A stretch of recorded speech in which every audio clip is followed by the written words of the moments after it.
de Venezuela, el ciudadano doctor Víctor Ragó Albujas, rector de la UCB, acompañado de las autoridades universitarias y decanos de las facultades concurrentes.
Se declara abierto el acto. Himno Nacional de la República Bolivariana de Venezuela, letra de Vicente Salias, música de Juan José Landaeta, interpretado por el Orfeón Universitario de la Universidad Central de Venezuela, Patrimonio Artístico de la Nación, dirigido por el profesor Raúl López Moreno.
Lectura del acuerdo del Consejo Universitario del conferimiento de título de doctor honoris causa a la ciudadana Carlota Elena Pérez Pérez por la ciudadana doctora Corina Aristimuño Romero, secretaria de la Universidad Central de Venezuela.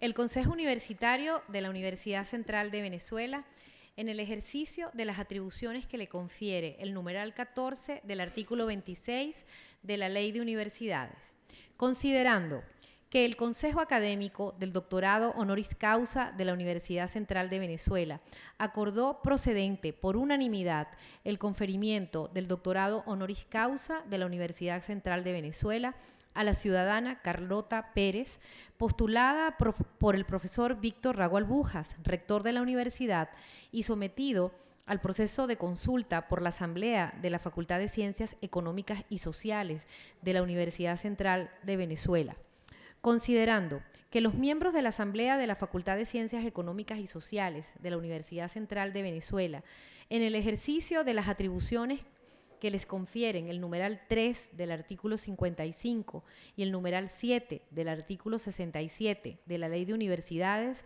aprobaron otorgarle el doctorado honoris causa de la Universidad Central de Venezuela a la ciudadana Carlota Pérez, destacada economista venezolana por su trayectoria académica y sus aportes al campo de la economía, especialmente en el ámbito de la innovación tecnológica y el desarrollo socioeconómico.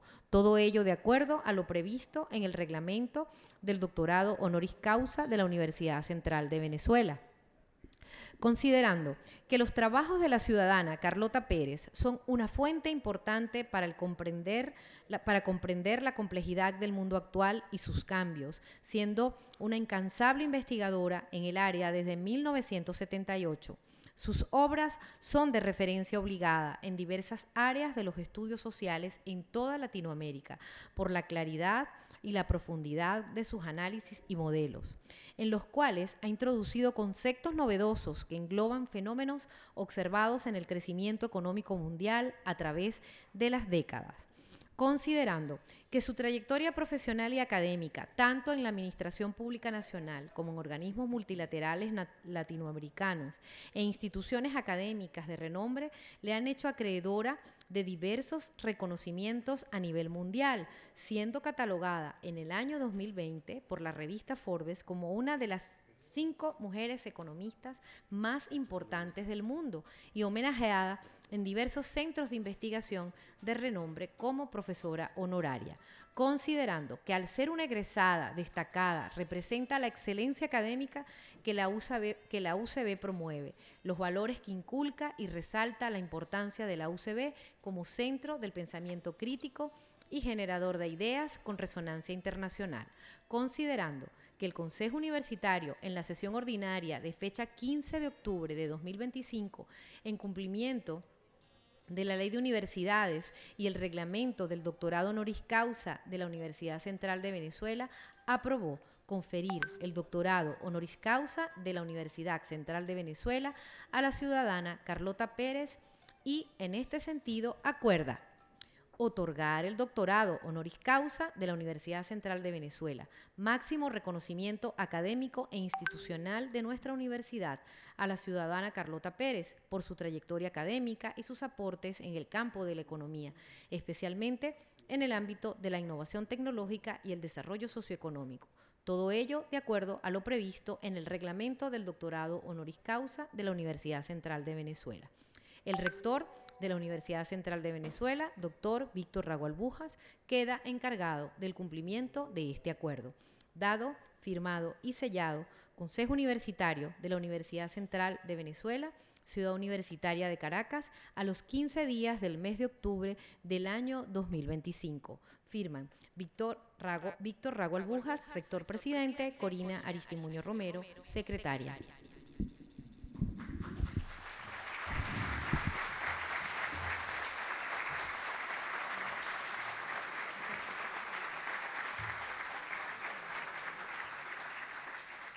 Palabras de la doctora Nidia Ruiz, madrina designada por el Consejo de la Facultad de Ciencias Económicas y Sociales.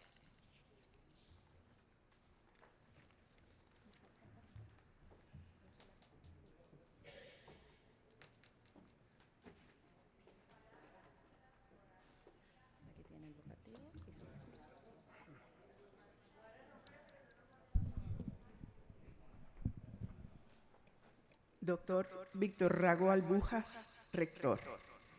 Doctora María Fátima Garcés, vicerrectora académica. Doctor José Balbino León, vicerrector administrativo. Doctora Corina Aristimuño, secretaria de la universidad. Doctor Luis Angarita, decano de la Facultad de Ciencias Económicas y Sociales.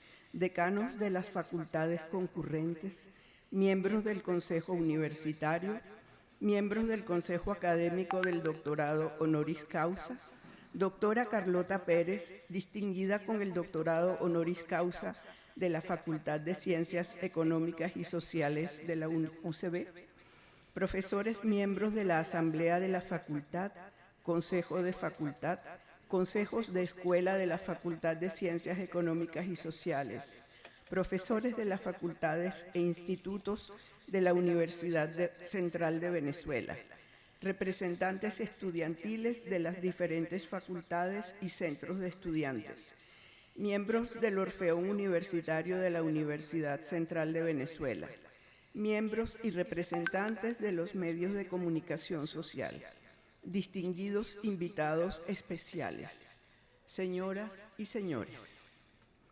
Carlota Pérez ha ganado prestigio mundial por su incesante trabajo por más de 40 años en la construcción de una teoría acerca de los grandes cambios tecnológicos por revoluciones, desde la revolución industrial hasta el presente, el impacto social y económico de la actual revolución informática y las previsiones de políticas económica, científica y tecnológica para los diversos países, en particular para los países en vías de desarrollo. En su vida profesional, Carlota Pérez ha combinado distintos tipos de actividades. Su formación académica la llevó a trabajar primero como servidora pública. Con el conocimiento que adquirió como funcionaria, fue esbozando la teoría que requería para explicar los fenómenos que encontraba y que pudo consolidar a través de los años en el tránsito entre los estudios de posgrado, el servicio público y las consultorías a entes públicos y privados nacionales e internacionales. Le correspondió diseñar y presidir la Dirección de Desarrollo Tecnológico del Ministerio de Fomento. Su trabajo teórico en desarrollo despertó el interés de un grupo coordinado por Christopher Freeman, que vino de visita a Venezuela. Este grupo, perteneciente al Centro de Investigaciones sobre Política Científica y Tecnológica de la Escuela de Negocios, Gerencia y Economía de la Universidad de Sussex, que se abrevia como SPRU, en Inglaterra, era la máxima institución mundial de investigación sobre política tecnológica. Al conocer sus ideas, la invitaron a unirse a ellos en calidad de investigadora durante 2 años.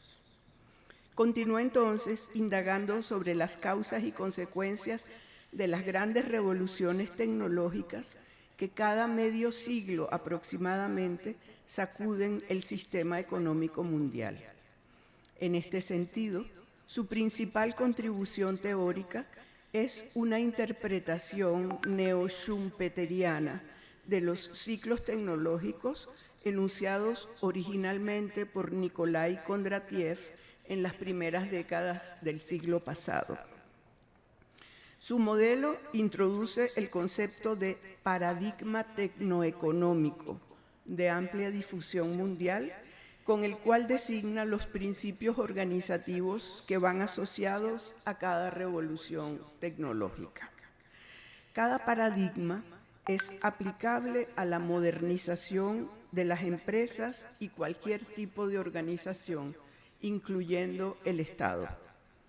Otro concepto importante es el de ventanas de oportunidad para el desarrollo, referido a las posibilidades cambiantes y específicas que se abren a los países rezagados a medida que se va desplegando el paradigma de cada revolución. En los años 90 trabajó como consultora internacional para empresas como IBM, Cisco, Ericsson, Telefónica, Mondragón y para PDVSA. Al mismo tiempo, dedicó sus análisis a la relación entre las sucesivas revoluciones tecnológicas y los fenómenos recurrentes de la deuda, los auges financieros y las crisis. Esta orientación, dada a conocer con la publicación en el 2002 de la versión original en inglés de su libro, leo el título en castellano, Revoluciones tecnológicas y capital financiero, la dinámica de las grandes burbujas financieras y las épocas de bonanza, al cual siguió la traducción en castellano editada en México por Siglo XXI en 2004 y después la traducción a varios idiomas. Este libro tiene particular relevancia por cuanto ofrece una explicación de las crisis financieras mundiales como manifestación de la dinámica del desarrollo por revoluciones tecnológicas del sistema capitalista mundial. Su teoría es crucial para entender la crisis financiera del 2008 y las que puedan ocurrir mientras el capital financiero se mantenga desvinculado de la economía real. En años recientes se ha dedicado a estudiar el rol activo del Estado en el desencadenamiento de las épocas de auge o de bonanza del pasado y el que le correspondería jugar ahora para la época dorada de la revolución informática. Estudia asimismo las condiciones para que países rezagados puedan dar un salto al desarrollo. Está a punto de publicar otro libro, secuela del anterior, que trata sobre la conformación social de las revoluciones tecnológicas. En Inglaterra, Carlota Pérez actualmente es profesora honoraria del Instituto para la Innovación y el Propósito Público del University College de Londres, profesora honoraria de SPRU, ya mencionado, y en Estonia es catedrática de Tecnología y Desarrollo Socioeconómico de la Universidad Tecnológica de Tallinn. Ha sido Centennial Professor en el London School of Economics e investigadora asociada en el Judge Business School de la Universidad de Cambridge. Por sus trabajos teóricos, fue invitada a formar parte de la Academia Mundial de Artes y Ciencias de Canadá y la Universidad de Utrecht, en los Países Bajos, le concedió un doctorado honoris causa en septiembre de 2021. En 2011 se publicó en homenaje suyo el libro editado por W. Dressler, R. Cattell y E. S. Reiner, Paradigmas Tecnoeconómicos, ensayos en honor de Carlota Pérez. Leí el título en castellano. Con contribuciones de los mayores especialistas mundiales en el tema de las relaciones entre tecnología, economía y sociedad. Carlota Pérez ha sido consultora de gobiernos y de organizaciones públicas y privadas, tanto de Venezuela como de otros países de Latinoamérica, Norteamérica y Europa, así como también de diversos organismos internacionales, entre los que se cuentan el PNUD, el Pacto Andino, la CEPAL, la Organización de las Naciones Unidas para el Desarrollo Industrial, el Banco Mundial, la UNCTAD, la UNESCO, la OCDE y la Unión Europea. En 2020, Carlota Pérez fue reconocida por la revista Forbes como una de las 5 economistas que estaban redefiniéndolo todo y por la revista Prospect como uno de los 50 pensadores más importantes del mundo. En 2022, en la edición centenaria de la revista Foreign Affairs, el historiador Barry Eichengreen seleccionó su libro como uno de los 3 libros del siglo en economía. También en 2022, la Sociedad Venezolana de Ingenieros del Petróleo le otorgó un premio al mérito académico y el World Agility Forum le concedió el premio del 2022 a la trayectoria profesional de una vida. Este mismo año, en 2025, la promoción de economistas de la Facultad de Ciencias Económicas y Sociales de la Universidad Central de Venezuela lleva el nombre de Carlota Pérez. Sus trabajos teóricos son utilizados en el mundo entero como textos y materiales de consulta en los pregrados y posgrados de las universidades. Su orientación hacia la difusión la ha llevado a poner a disposición del público casi todo su trabajo en distintos formatos en la página web www.carlotaperez.org, donde no solamente se encuentran sus numerosísimos artículos en inglés y muchos en castellano, sino sus conferencias en distintos países en formato de video. Carlota Pérez está estrechamente vinculada con América Latina, para la que ha concebido un modelo de desarrollo ajustado a las actuales circunstancias mundiales, contenido, entre otros, en el artículo de 2010, Dinamismo tecnológico e inclusión social en América Latina, una estrategia de desarrollo productivo basada en los recursos naturales, publicado en el número 100 de la revista de la CEPAL. Además, mantiene un estrecho vínculo con Venezuela y sus organizaciones empresariales y académicas. En sus visitas al país, ha dictado charlas y se ha reunido con diversos actores sociales. Fue miembro del directorio de la Fundación Eureka y en diversas oportunidades ha colaborado con organizaciones vinculadas al sector productivo.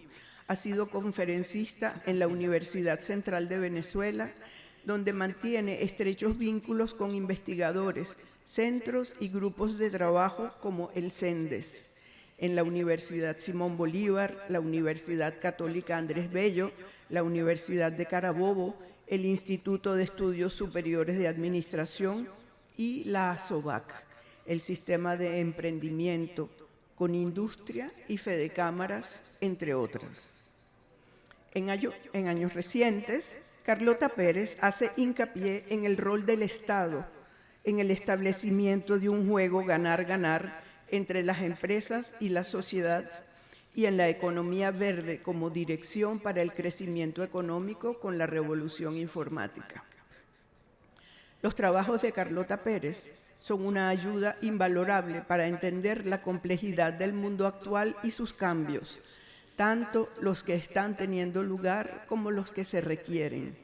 Su tenacidad como investigadora prolífica la hace renovarse en forma incesante, acompañando con sus análisis la interpretación de los acontecimientos cruciales que mantienen al mundo en la incertidumbre.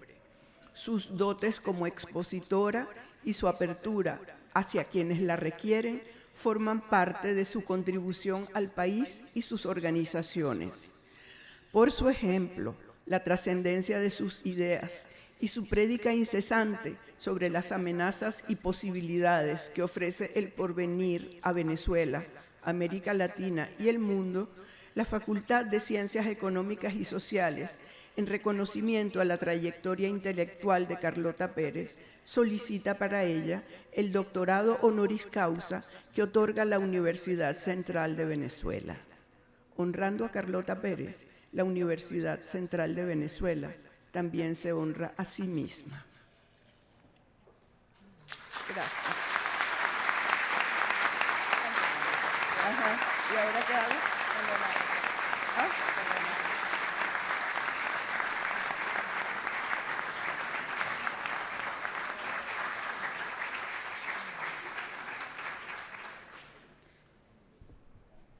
Conferimiento del título Doctor Honoris Causa de la Facultad de Ciencias Económicas y Sociales a cargo del Dr. Víctor Raúl Bujas, rector de la Universidad Central de Venezuela. Se designa una comisión de estilo integrada por la doctora Nidia Ruiz para que desde el Presidium acompañe a la doctora Carlota Elena Pérez Pérez.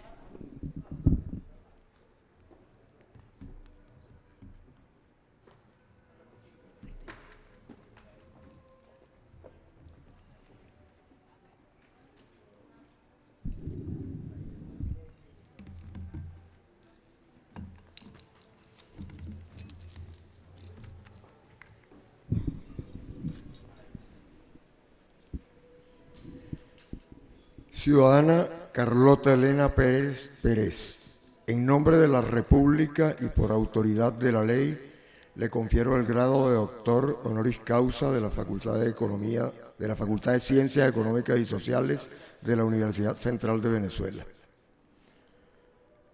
En ausencia de la doctora Carlota Pérez, procedo a entregar a la doctora Nidia Ruiz, madrina académica, la medalla y el diploma correspondiente.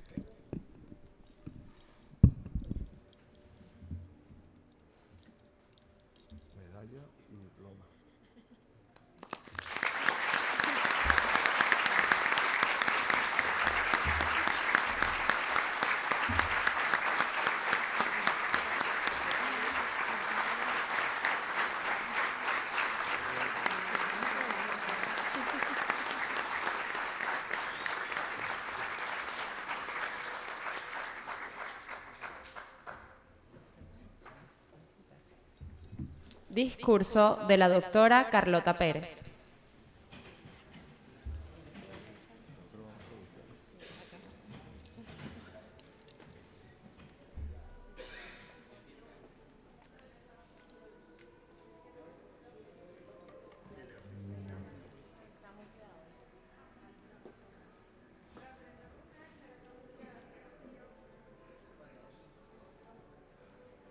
¿Hablo ahora?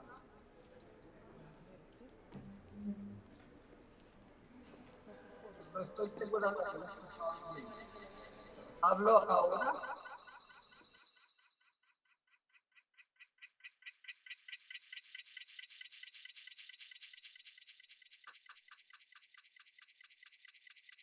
Por favor, díganme si me toca hablar ahora.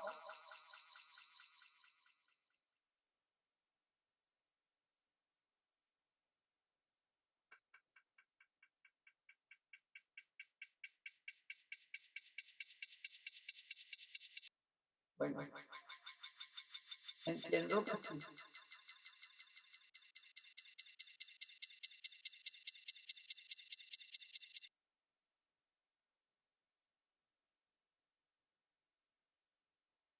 ¿Debo hablar ahora? ¿Me escucha?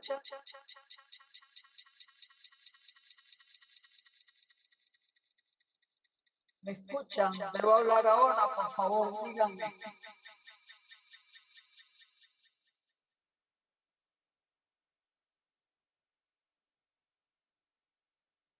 No sé si me escuchan y no sé si me toca hablar. Por favor.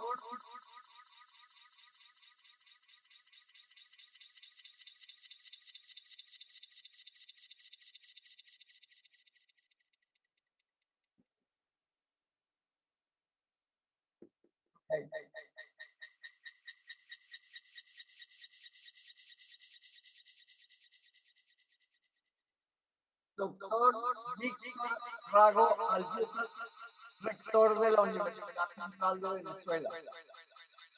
Doctora María Fátima Garcés, vicerrectora académica. Doctor José Balbino León, vicerrector administrativo.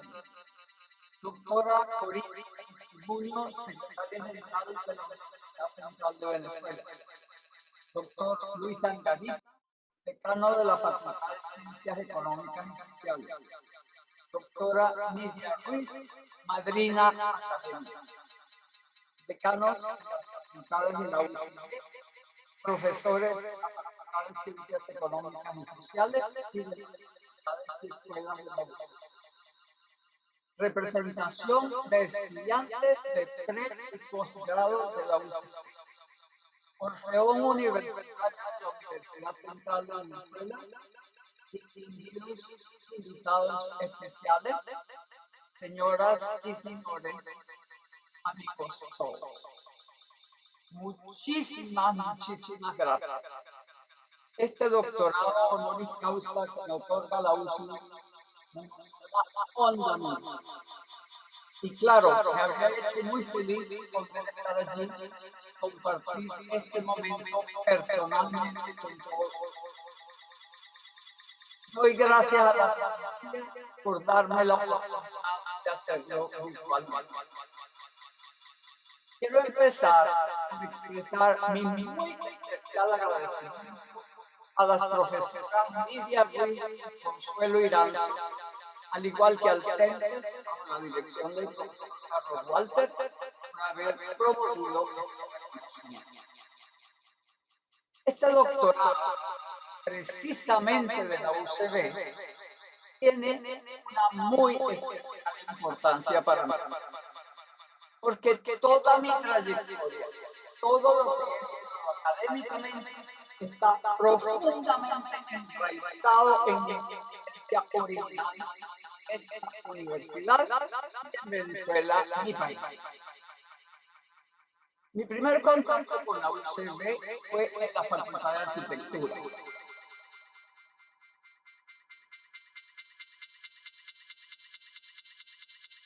Donde estudié en el 61, al regresar a Estados Unidos, donde viví. Allí, en ese edificio pequeño de Carlos Villanueva, aprendí el valor de la interdisciplinaridad. Había que saber desde plomería hasta arte pasando. También allí descubrí el marxismo y pasé años creyendo que era mi camino. Mi desilusión posterior al conocer el socialismo real me llevó a tratar de comprender cómo funciona el mundo en verdad. Y me dejó con la idea de la importancia de la tecnología.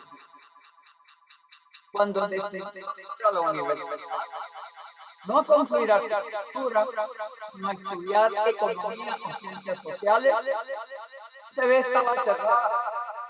Y opté por ir a Francia, donde tuve la suerte de encontrar una carrera. Yo necesitaba contestarme una pregunta. Marx y Engels decían que las fuerzas productivas, es decir, la tecnología, determinaban las relaciones de producción, es decir, el sistema económico. Y es así como explicaban el paso del esclavismo al feudalismo y luego al capitalismo. Pero ¿cómo se podía entender el socialismo como etapa superior al capitalismo, sabiendo que la tecnología soviética era igual o inferior a la de Occidente? ¿Acaso podían existir sociedades profundamente distintas con la misma base tecnológica?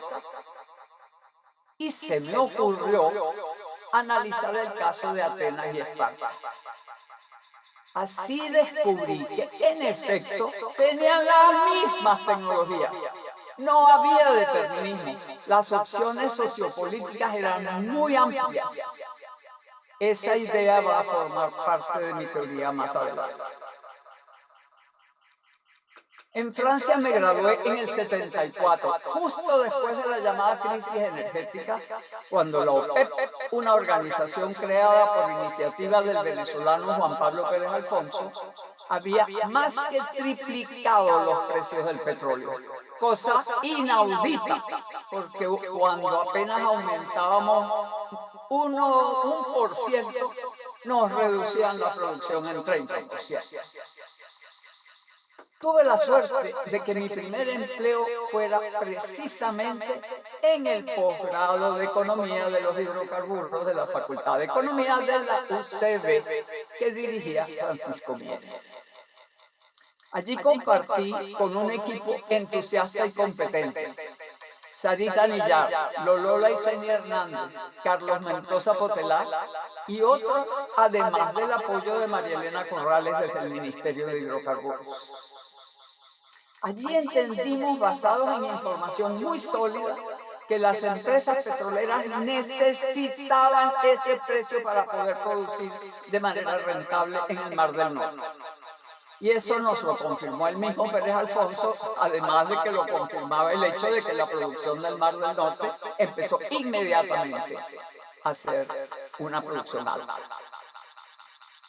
Al mismo tiempo, observábamos con sorpresa que las conversaciones sobre la posible nacionalización de la industria, frustrantes desde los años 60, por fin estaban teniendo éxito.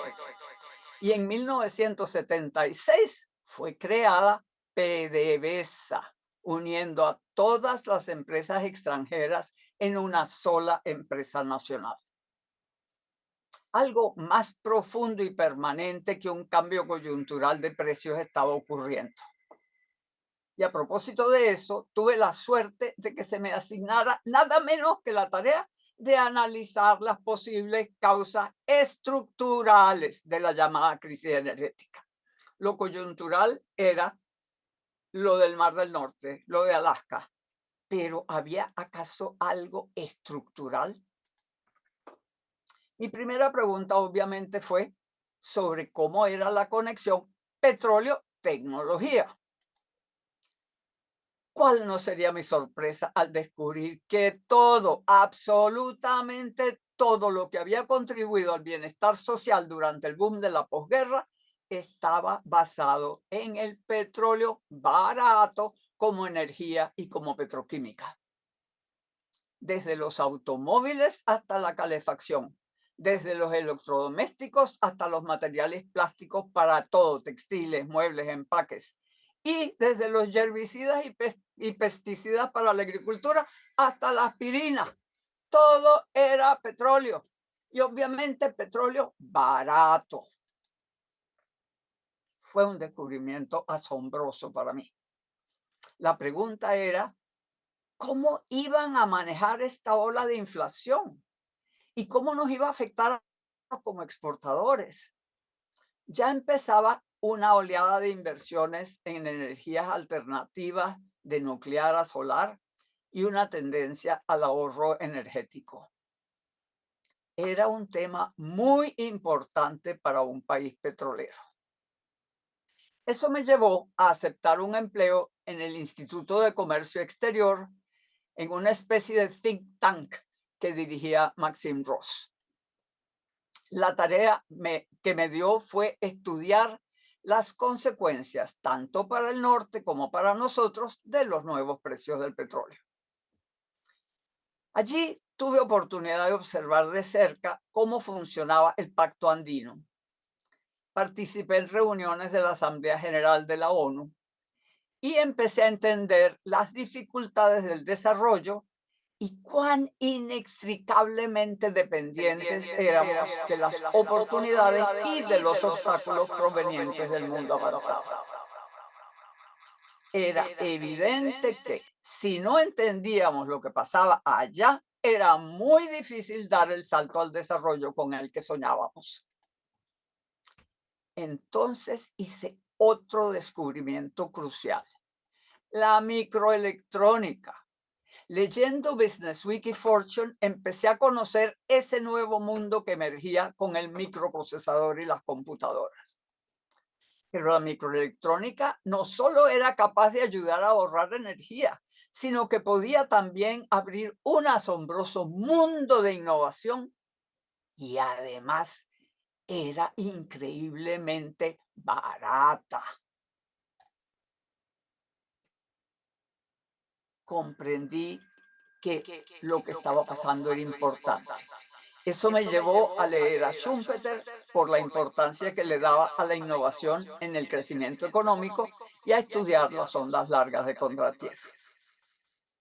Se me hizo evidente que tenía que volver al mundo académico a investigar todo eso y que tenía que ser en California.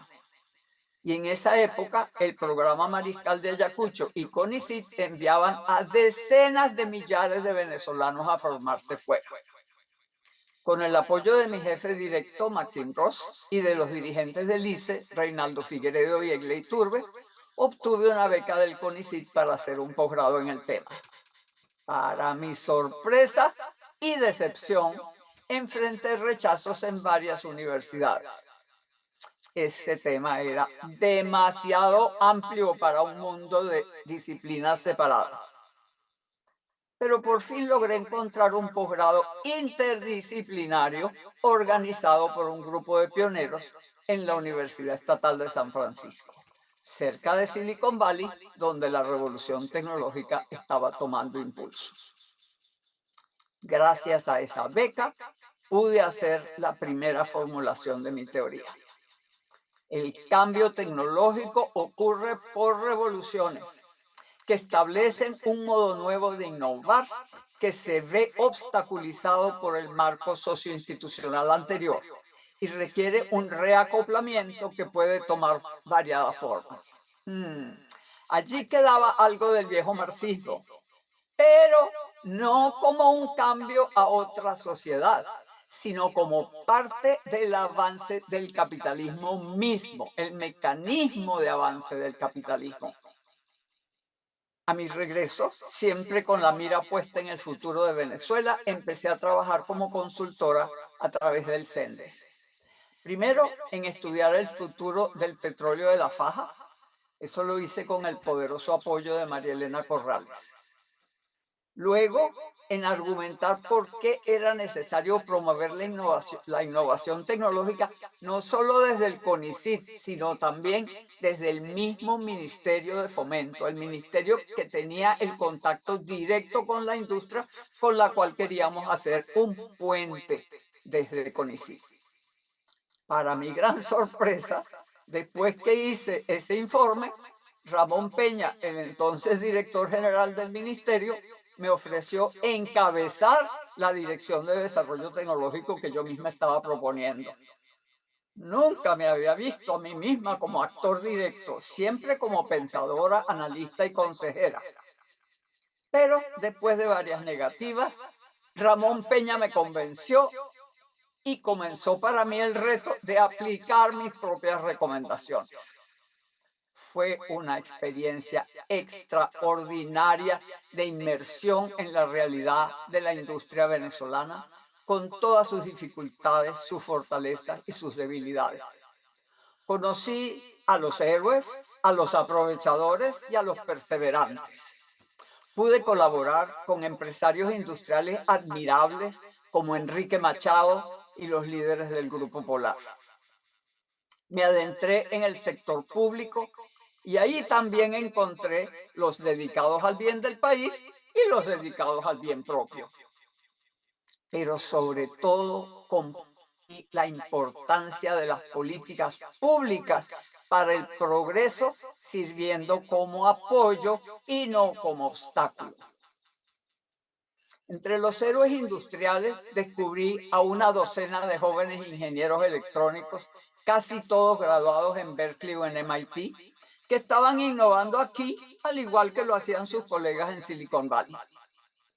Me enteré, para mi sorpresa, que la primera PABX, es decir, una central digital para hoteles, organizaciones, etcétera, la primera PABX totalmente digital en el mundo fue diseñada y fabricada en Venezuela por Microtel, la empresa de Nelson Miguel Cañas, y fue exportada a varios países.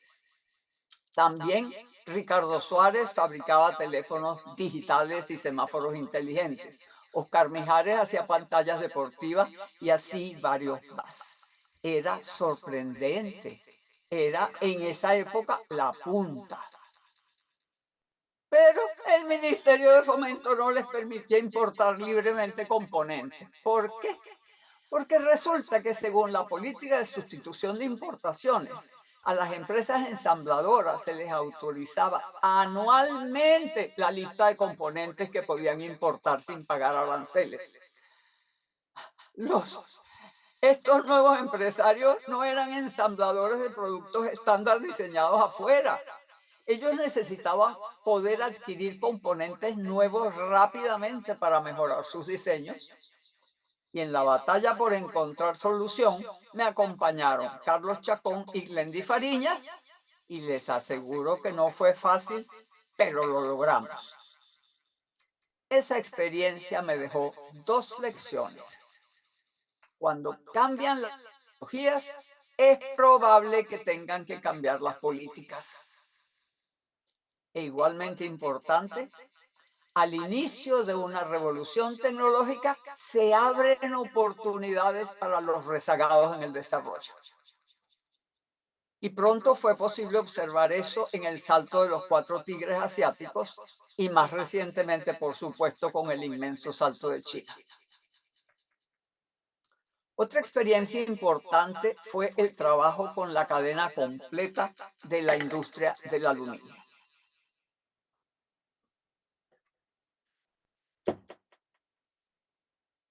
Para mí ya estaba claro que la revolución de la producción en masa estaba exhausta en el norte y ya no podía aumentar su productividad.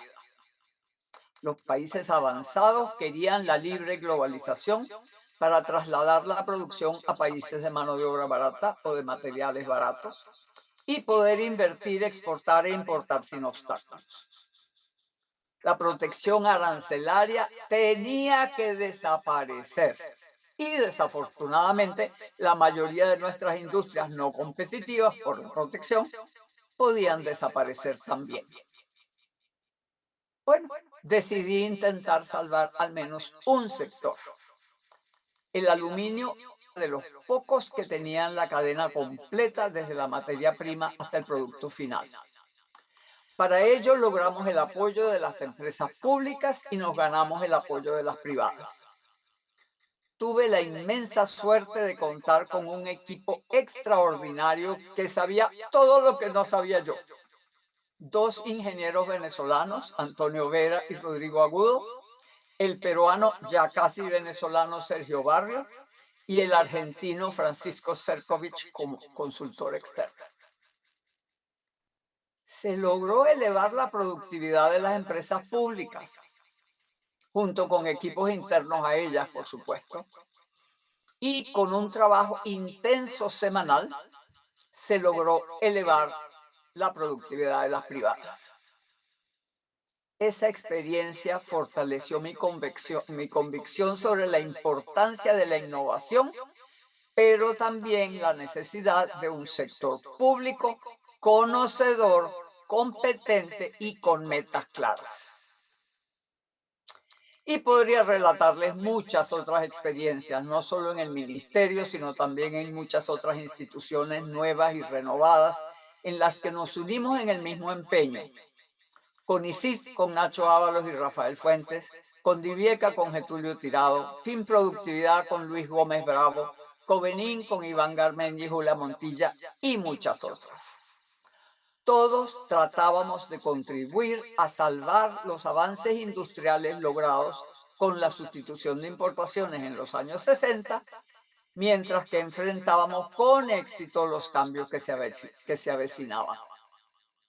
Estoy segura que a ustedes les gustaría escuchar más de esas historias tan valiosas, pero mi intención es recoger las experiencias específicas que se fueron uniendo para la formulación de mi actual teoría. Sigamos entonces con el evento que cambió mi vida. Yo enfrentaba un obstáculo muy difícil de superar. La mayoría de los ministros no reconocía el peligro que se avecinaba, no entendían lo que era una revolución tecnológica y claro, tampoco es que en el mundo se entendía muy bien. Ellos no lo entendieron en el momento. Y quizás por aquello de que nadie es profeta en su tierra, decidí invitar expertos internacionales a ver si convencían al gobierno de hacer un programa mucho más amplio y audaz del que podía hacer yo desde mi pequeña dirección. Por sugerencia de Sergio Barrio, invitamos a 4 consultores de SPRU, el Centro de Investigación de la Universidad de Sussex, que era para entonces el faro de la teoría de la innovación. Su fundador y director, Chris Freeman, vino en el grupo y tuve la oportunidad, con mucho temor, de mostrarle mi tesis sobre las revoluciones tecnológicas. Me temo que no convencieron a los ministros, pero Freeman me convenció a mí de ir a Londres a presentar mi teoría. Para mi terror, me encontré con que los participantes eran las máximas autoridades mundiales en el tema de ondas largas. Pero, para mi satisfacción, les parecieron interesantísimas mis ideas al respecto. La Universidad de Sussex me invitó por 2 años a investigar el tema.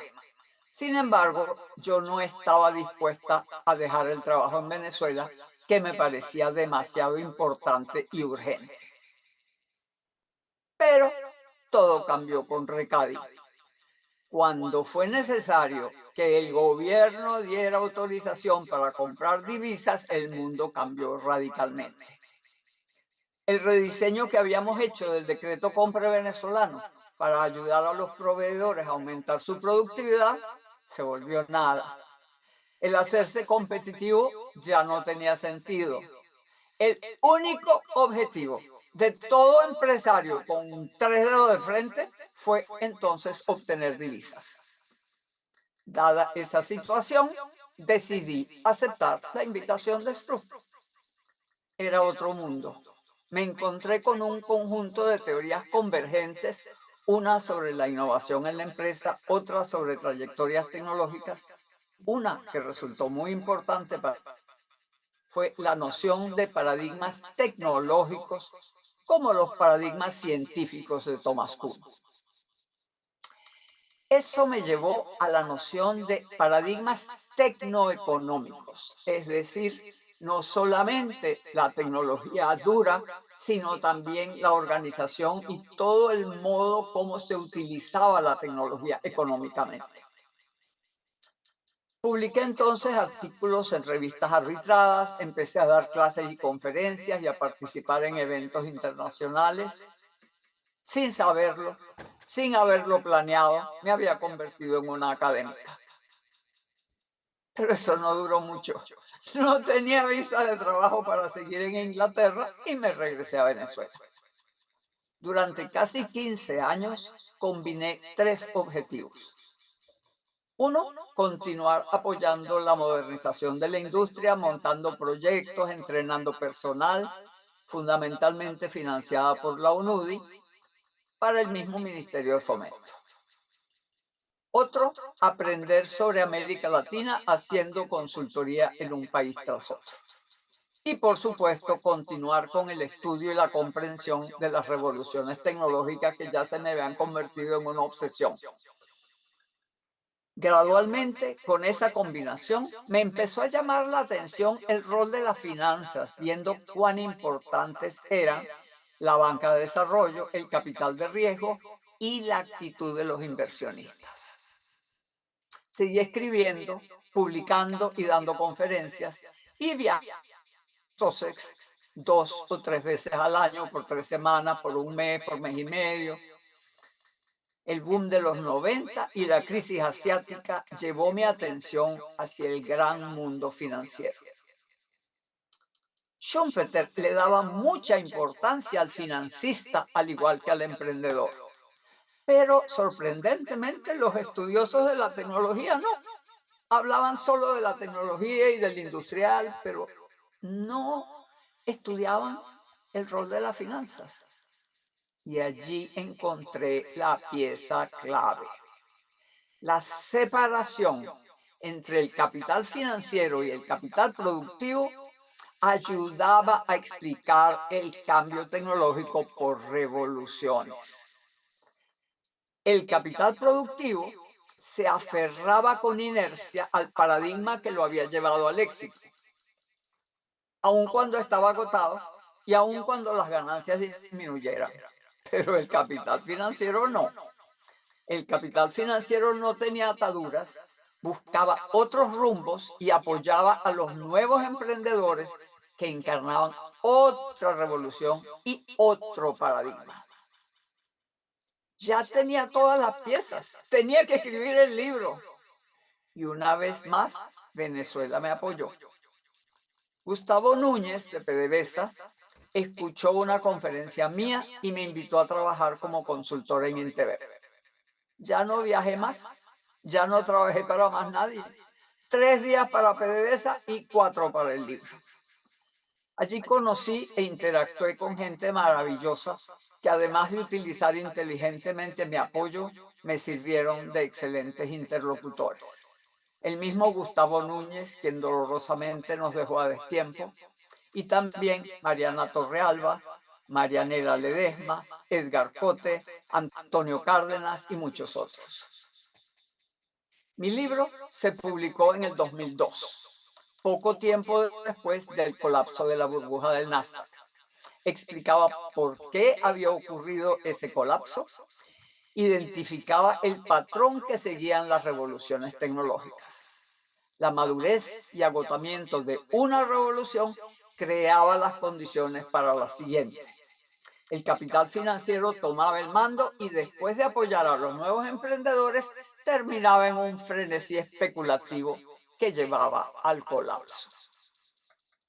En las recesiones resultantes surgían nuevos líderes, algunos populistas que llevaban al caos, otros que hacían la transformación necesaria, líderes políticos, digo. Y luego venían las épocas doradas dirigidas por el capital productivo. Esas épocas doradas son el boom victoriano a mediados del siglo XIX, el de la Belle Époque a comienzos del siglo XX y el de la posguerra a mediados del siglo XX. El libro fue un éxito inesperado. Me llovieron invitaciones para dar conferencias y consultoría. Me invitó la Universidad de Cambridge a trabajar por 2 años en un grupo de investigación sobre finanzas y tecnología. Luego me invitó la London School of Economics a trabajar por 3 años en una condición de lo que llaman Centennial Professor. No sé por qué centenario cuando solo dura 3 años. Y seguí conectada con Spru y Sussex y con el valiosísimo apoyo de Chris Freeman, quien, a decir verdad, había sido mi pareja a distancia por todos esos años y entonces pudo ser mi pareja de cerca. Desde entonces, el libro fue traducido a varios idiomas, entre ellos, por supuesto, el castellano, y quien lo tradujo excelentemente fue mi entrañable amiga Nidia Ruiz. Desde entonces, formo parte del mundo académico y ahora estoy escribiendo otro libro, secuela del anterior, explicando el rol histórico del Estado en facilitar las épocas doradas. Sé que es difícil ser optimista en el mundo de hoy. Las primeras décadas de propagación de cada revolución tecnológica destruyen empleos, capacidades, industrias, regiones y hasta países, mientras otros surgen. Millones de personas ven perdido su futuro y el de sus hijos, y líderes populistas carismáticos encuentran terreno fértil en el resentimiento. Ya la computación, la Internet y la globalización hicieron estragos mientras creaban un mundo nuevo. La inteligencia artificial será la continuación de ese proceso. Mientras tanto, el cambio climático sigue avanzando. Pero no es la primera vez que el capitalismo ha estado aquí. En los años 30 estuvo allí, en 1890 estuvo allí. En 1840 estuvo allí y después de eso vinieron las épocas doradas. Estas crisis son precisamente las que crean las condiciones para ese cambio positivo. Y tengo buenas noticias para el sur global y Latinoamérica en particular. Las tensiones geopolíticas actuales tienen mucho que ver con que Occidente y China están compitiendo por los mismos mercados en un juego sumacero. Su única solución es el desarrollo del sur global a fin de ampliar los mercados para ambos. Cada país del sur tendrá que aprender a negociar para sacarle máximo provecho a la oportunidad. En este discurso de aceptación, he querido dirigirme sobre todo a los jóvenes universitarios que sienten que su futuro es difícil e incierto. No hay que perder la esperanza. Hay que soñar y hay que trabajar con empeño para cumplir el sueño de un mundo mejor. La vida es una escuela y es también un campo de experimentación y prueba.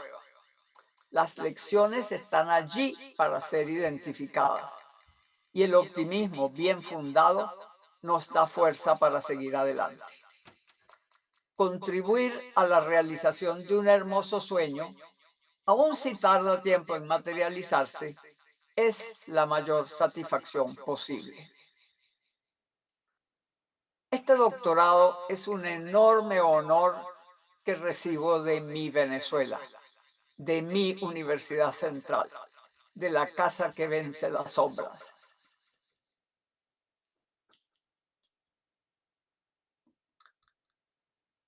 Debo decirles que este evento y sus preparativos se han convertido en una fiesta de reencuentro con las muchas personas con quienes he compartido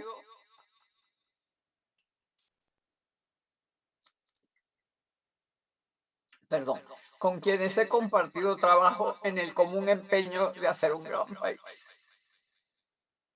Y estoy segura que lo haremos. Muchísimas gracias de nuevo.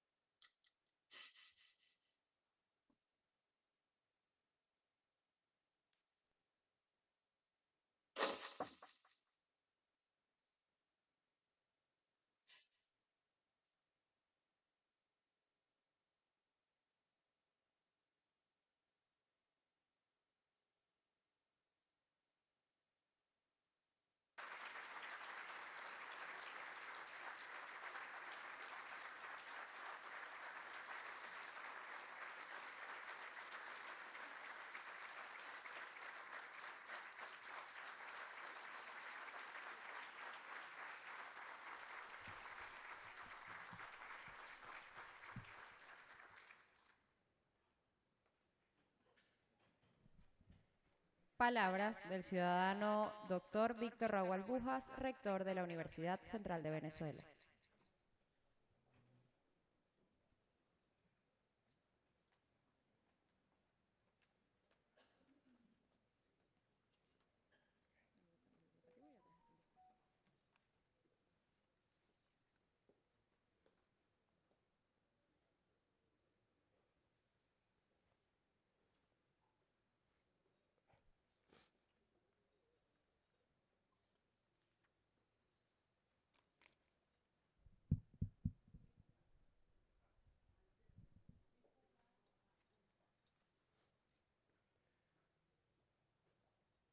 Doctores María Fátima Garcés, vicerrectora académica; José Balbino León, vicerrector administrativo; Corina Aristimuño Romero, secretaria; Luis Angarita, decano de la Facultad de Ciencias Económicas y Sociales; colegas decanos de las diferentes facultades; colegas integrantes del Consejo Universitario; doctora Nidia Ruiz, madrina académica; estimados miembros del Consejo Académico del Doctorado Honoris Causa;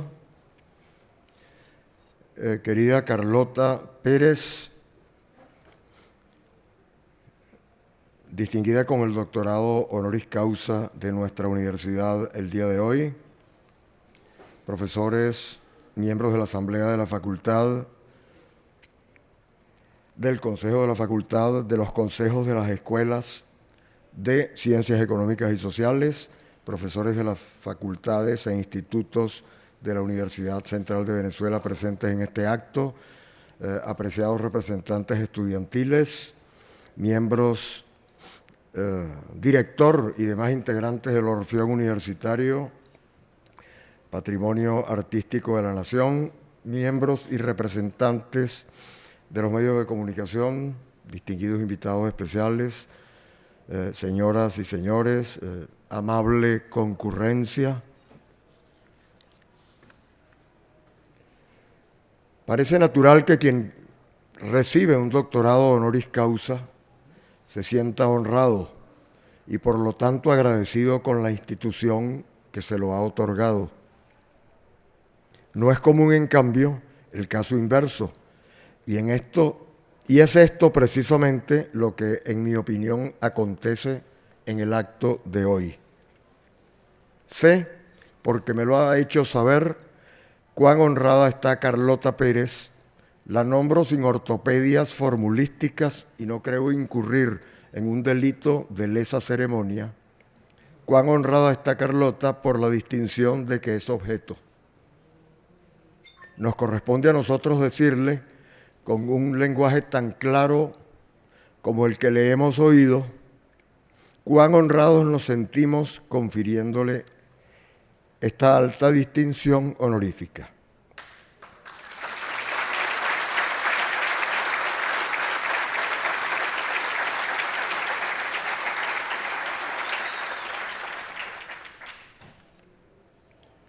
Y hemos de hacerlo no por un simple y mecánico deber de reciprocidad, sino porque, tratándose de esta recipiendaria de excepción, hay sólidos motivos para que el ejercicio de la cortesía sea bastante más que un gesto ritual.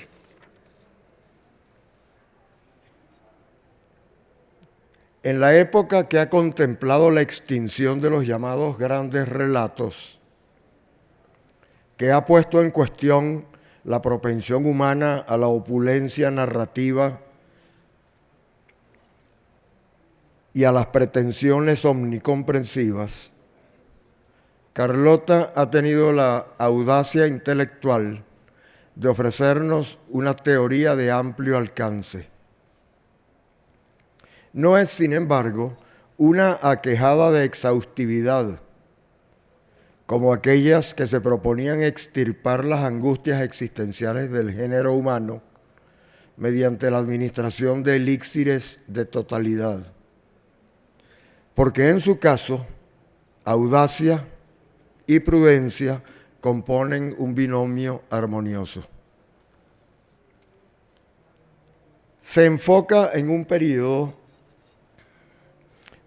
inicial de la moderna historia de la humanidad a partir de la Revolución Industrial y procura explicarla como una sucesión de grandes cambios provocados por otras revoluciones en el desarrollo tecnológico, describiendo sus impactos sociales, económicos, políticos y culturales, y previniendo las políticas que en tales órdenes tendrían que adoptarse según los países, dedicando además una mirada empática a los que no se encuentran en el selecto grupo de los desarrollados.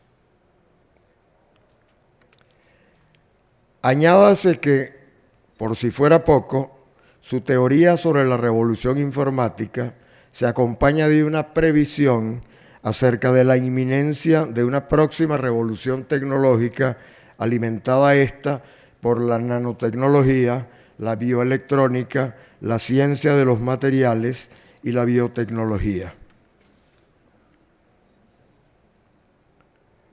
Su interés temprano la conduce a estudiar en la perspectiva de las ciencias sociales con visión compleja el fenómeno de las oscilaciones que exhibe aproximadamente cada medio siglo el crecimiento económico mundial. Revisa, como se ha dicho, con ojo neo-schumpeteriano el esquema de ciclos de ondas largas, así llamado también de Nikolai Kondratiev, un ruso genial que Stalin liquidó en las purgas políticas de 1938, impidiéndole alcanzar o imponiéndole una muerte temprana que le impidió alcanzar incluso la duración de sus propias ondas. Murió de 40 y pico de años apenas, fusilado. Y propone los conceptos, ya se han mencionado, de paradigma tecnoeconómico, de muy rápida aceptación en el medio científico-social, y el de ventanas de oportunidad para el desarrollo, refiriéndose el primero al abanico de tecnologías y fórmulas organizativas propias de cada revolución tecnológica, y el segundo, el de las oportunidades, precisamente a las posibilidades que se abren en el paradigma de cada revolución para poner a disposición que están a disposición de los países menos favorecidos. Encaminó posteriormente su poderosa capacidad de análisis factual y de síntesis teórica en dirección de las interacciones entre flujos y reflujos financieros, expresados en movimientos alternos de auges y crisis. Todo eso puesto en interacción con la sucesión de los paradigmas de revoluciones tecnológicas. Aquellos movimientos de la economía parecen obedecer a las dinámicas de dichas revoluciones en el marco del sistema capitalista global, lo cual proporciona una explicación de las crisis financieras mundiales. Una de ellas, como se citó también, la de 2008, pero otras anteriores igualmente de grandes proporciones. Y presta base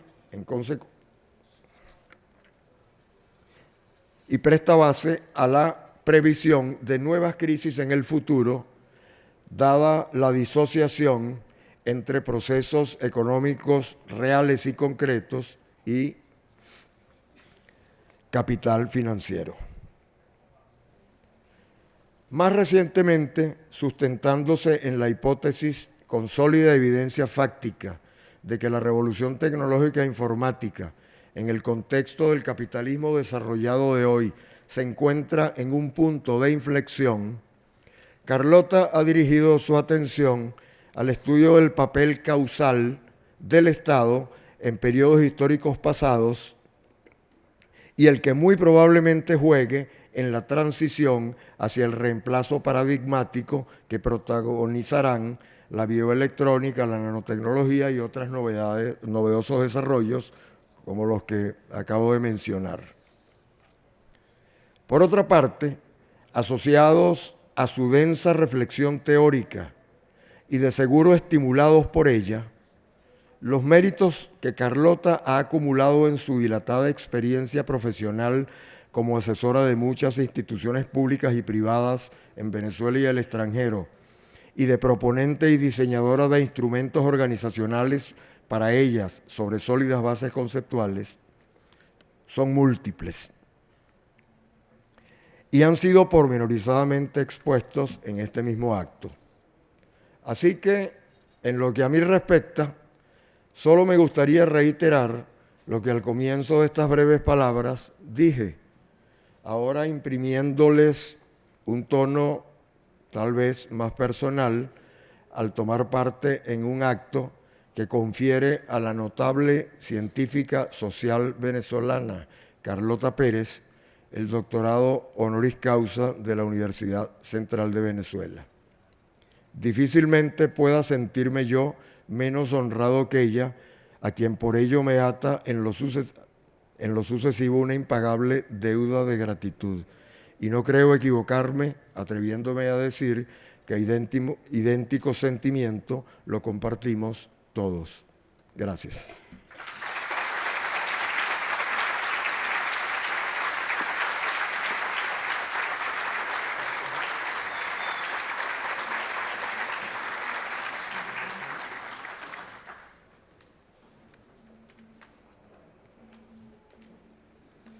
El Orfeón Universitario interpretará el Gaudeamus Igitur, himno internacional del graduando.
Lectura del acta por la secretaria de la Universidad Central de Venezuela, doctora Corina Aristimuño Romero.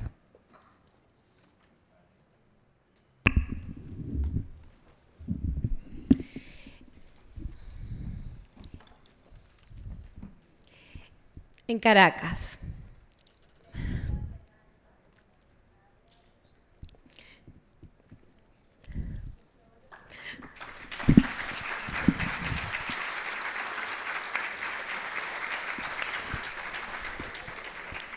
Es que ha sido un lujo escuchar a la profesora Carlota. Ha sido un lujo realmente.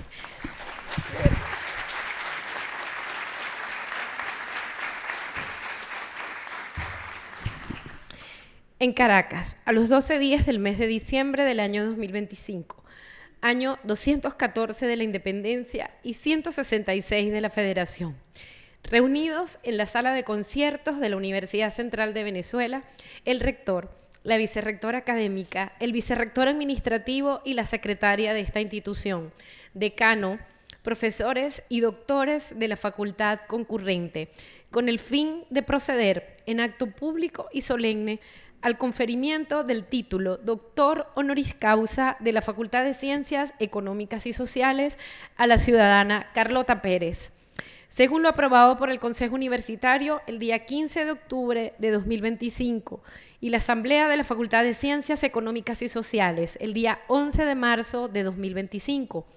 El ciudadano rector, procediendo en nombre de la República y por autoridad de la ley, le impuso la medalla y le confirió el título de doctor honoris causa en Ciencias Económicas y Sociales. Para constancia, se levanta la presente acta que firman el rector Víctor Rago, la vicerrectora académica María Fátima Garcés, el vicerrector administrativo José Balbino León, la secretaria Corina Aristimuño y la recipendiaria Carlota Pérez. Felicitaciones, profesoras, orgullosas de usted.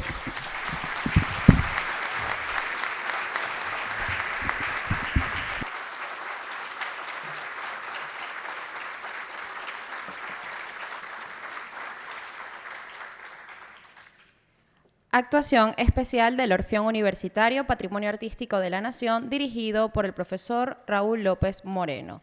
Interpretarán Cánticos y Dulces, autor Milton Ordóñez. Aguinaldo, autor César Alejandro Carrillo. Y Luna Dicembrina, autor Otilio Galíndez, con arreglo de Gilberto Rebolledo.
Se agradece al público presente ponerse de pie.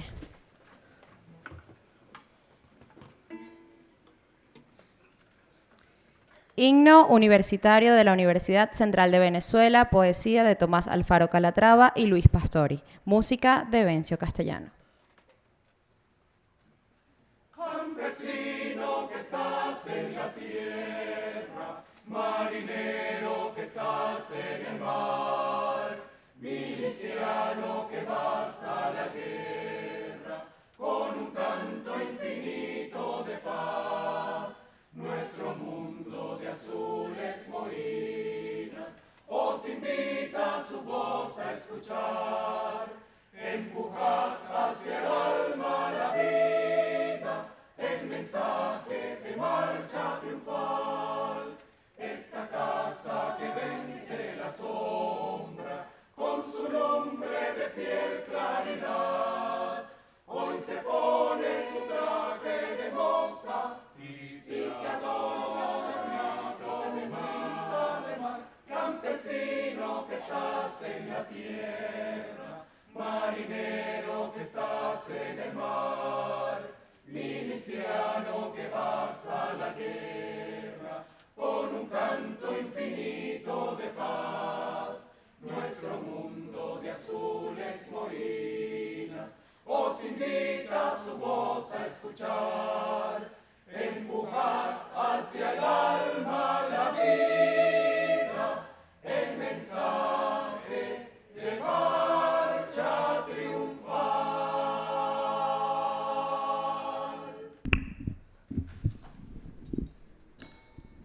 Ha concluido el acto.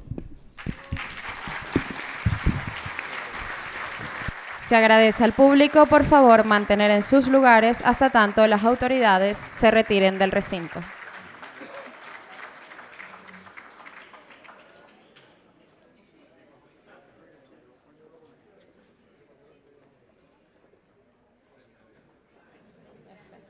Toma, a ver.